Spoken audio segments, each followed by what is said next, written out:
একদিন সকালবেলা শিয়াল আর বিড়াল জঙ্গলের পথ ধরে হাঁটছিল।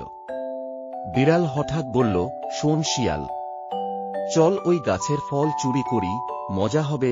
শিয়াল একটু চিন্তিত মুখে উত্তর দিল, তুই সব সময় ঝামেলা পাকাস, একদিন কিন্তু ফাঁদে পড়বি। কিন্তু ওদের কথোপকথন আড়াল থেকে শুনছিল বাঘ। তার চোখ চকচক করছে। সে মনে মনে বলল, আজ এদেরকে ধরতেই হবে। আমি এমন ফাঁদ পাতব যে এরা আর বাঁচতে পারবে না। বাঘ গাছের ডালে দড়ি বেঁধে একটা ফাঁদ বানালো।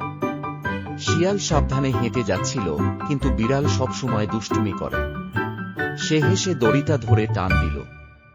হঠাৎ ঝটকা, বাঘ নিজেই ফাঁদে জড়িয়ে গেল আর উল্টে গিয়ে গাছে ঝুলে পড়ল। শিয়াল হাততালি দিয়ে হেসে উঠল, আরে বাহ, আজকের মেনু তো ঝুলন্ত বাঘ। বিড়াল পেট চেপে হাসতে হাসতে বলল, দেখলি, আমার ঝামেলাতেই তুই বেঁচে গেলি। জঙ্গলের চারপাশে হাসির রোল উঠল, আর বাঘ লজ্জায় দুলতে দুলতে গাছে ঝুলে থাকল।